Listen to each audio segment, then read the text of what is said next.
Salut tout le monde, j'espère que vous allez bien. Alors aujourd'hui on va ouvrir les 7 prochaines cases du calendrier, donc les cases 8 jusqu'à 14. J'espère que ça va vous plaire. La semaine dernière on a ouvert les 7 premières cases, on a pu voir ce qu'il y avait dedans et j'ai pu réaliser une création avec ces 7 objets là. Donc si ça vous intéresse, je vous remettrai la vidéo juste là, vous avez juste à cliquer et puis vous retrouvez la vidéo. Du coup, comme la première vidéo, je suis aussi rémunérée pour celle-ci, mais ça changera en rien de ce que j'ai pensé de l'intérieur, parce que pour le moment, je ne sais pas, voilà. J'ai pas été spoilée par qui que ce soit, même par Graine Créative, je sais pas ce qu'il y a dedans, enfin, je sais pas les autres cases. Du coup, c'est parti, on va découvrir ça, et puis j'espère que ça va vous plaire. Désolée, je suis encore malade comme jamais, du coup je m'excuse pour ma voix de canard, mais bon on va essayer de faire avec. Donc dans la case numéro 8, nous avons un demi-pain de Fimo translucide numéro 14. Dans la case 9, nous avons des décorations, donc ce sont des petits diamants verts et pêche un peu. Dans la 10, nous avons un coulis chocolat Decomate et ça c'est trop cool. Dans la case 11, on a un super produit, c'est un moule diamant en forme de goutte et en forme de cœur. Ce moule je l'avais pas et il est super beau. Dans la case numéro 12, on a un demi-pain de Fimo pêche. Dans la 13, on a des tout petits mini emporte-pièces que je n'avais pas non plus et je les trouve trop mignons, ils sont vraiment tout petits. Dans la case 14, nous avons des petites décorations, donc nous avons 6 cannes différentes. Donc voilà ce qu'on a dans les 7 autres cases, donc franchement c'est plutôt cool et le mixte est sympa. Donc déjà je vais commencer par utiliser le demi-pain de Fimo numéro 405, donc c'est la couleur pêche. Je prends un petit bout et en fait j'ai décidé de faire un gâteau. Donc pour ce gâteau j'étais absolument pas inspirée, voilà, je savais pas quoi faire.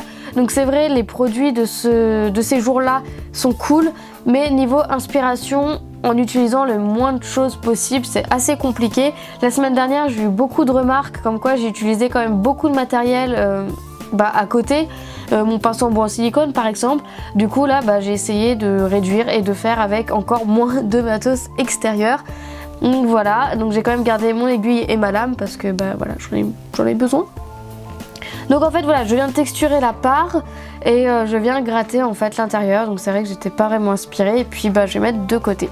Ensuite je vais prendre mon demi-pain translucide et en fait je vais pas faire de tuto en fait, là je vais juste tester le moule. Voilà, j'avais juste envie de voir ce que le moule rendait. Alors je ne l'ai jamais utilisé, c'est la première fois que j'utilisais et je ne l'avais pas avant. Et c'est vrai que tout ce qui est un peu diamant comme ça, je trouve ça super joli, du coup j'étais trop contente de l'avoir. Donc évidemment j'enlève le surplus et je viens démouler ma création. Donc voilà, d'ailleurs c'est un moule en silicone et il passe au four si jamais vous avez besoin, sachez qu'il passe au four sans souci. Donc voilà ce que ça donne et je trouve ce moule magnifique, il est tellement beau. Voilà, je l'aime vraiment beaucoup beaucoup beaucoup. Et sinon je vais quand même essayer de faire un tuto avec les emporte-pièces. Voilà, parce que je sais pas si on peut appeler ça tuto jusqu'à présent. Voilà, c'est vrai que là l'inspiration est pas trop là, voilà. Contrairement à la semaine dernière c'était plus présent, voilà, je suis désolée. Du coup je vais aplatir de la pâte transparente avec mon rouleau et avec l'emporte-pièce pétale ou goutte, comme vous voulez. Je viens faire plusieurs pièces. Donc une fois fait, j'enlève tout le surplus et je garde mes petites gouttes ou mes petites pétales. Et ensuite je vais utiliser mon aiguille pour faire une sorte de fleur. Vous pouvez utiliser un cure-dent, mais j'utilisais l'aiguille tout simplement parce que c'était plus pratique à tenir. Voilà, juste parce que c'est plus long. C'est comme si je tenais un stylo, donc c'était plus pratique qu'un cure-dent. Et ensuite je viens fixer toutes les gouttes au fur et à mesure tout autour pour former une fleur. Donc j'en fais 3 centrales et après je viens mettre le reste des pétales tout autour.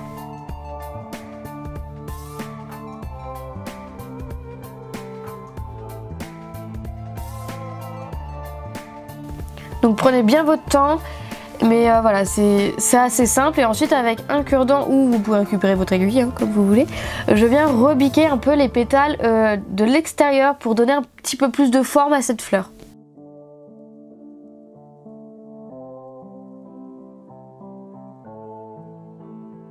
Voilà, et ensuite vous pouvez mettre au four à 110 degrés pendant 30 minutes. Donc c'est vrai que j'ai pas fait grand chose, mais voilà, j'étais vraiment pas inspirée.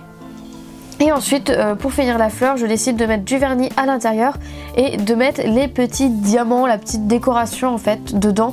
Et je trouve ça trop mignon et ils sont vraiment tout petits les petits diamants et c'est super beau pour décorer. Donc voilà, je vais m'aider à bien placer tout ça. Et ensuite je viens prendre une canne pamplemousse qui était dans le lot des cannes de ce calendrier. Je viens couper des tranches que je coupe en deux pour avoir des demi-tranches de pamplemousse du coup. Ensuite je viens mettre du coulis sur tout mon gâteau. Alors c'est vrai que j'ai vraiment beaucoup de mal avec le coulis d'Ecomate. C'est pas un coulis que j'affectionne particulièrement pour plein de raisons. Déjà je ne trouve pas si pratique que ça à manipuler.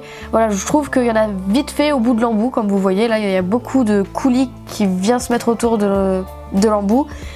Et ensuite j'ai l'impression que c'est un coulis qui ne sèche jamais complètement. J'ai toujours l'impression qu'il reste collant tout le temps. Et voilà, c'est pas un coulis que j'affectionne. En vrai voilà, c'est pas, voilà, j'aurais pas fait ce choix de coulis là en tout cas pour ce calendrier. Après évidemment c'est super cool de nous l'avoir mis, mais c'est vrai voilà que c'est pas du tout mon coulis préféré. Et du coup par dessus je rajoute mes demi-tranches de pamplemousse et voilà le résultat. Je me suis même pas donné la peine de vernir les créations parce que j'ai laissé peut-être un peu trop longtemps au four, mais en tout cas la translucide en fimo je la trouve pas géniale honnêtement. Voilà, c'est pas une pâte que j'aurais choisi en fait de mettre dans ce calendrier. Mais après j'aime beaucoup la rose, l'utilité des emporte-pièces je trouve vraiment cool. Après le moule diamant est super beau, mais après voilà j'aurais pas mis la couleur translucide habituellement. Donc voilà, ça a vraiment beaucoup foncé à la cuisson. Et pour le gâteau, bah écoutez, sans autre couleur, sans autre outil, sans emporte-pièces rond, c'est compliqué. Donc voilà le résultat, je suis pas forcément satisfaite, je le trouve pas forcément beau. Mais bon voilà, au moins j'ai testé les produits, c'est vraiment cool. Et la chose que j'ai préférée, c'est vraiment le moule et les emporte-pièces ainsi que la déco diamant. Voilà, c'était vraiment cool. Donc voilà, je ferai mieux la semaine prochaine quand je serai plus inspirée. En tout cas, j'espère que ça vous aura quand même plu. Et puis je fais plein de gros bisous. Salut!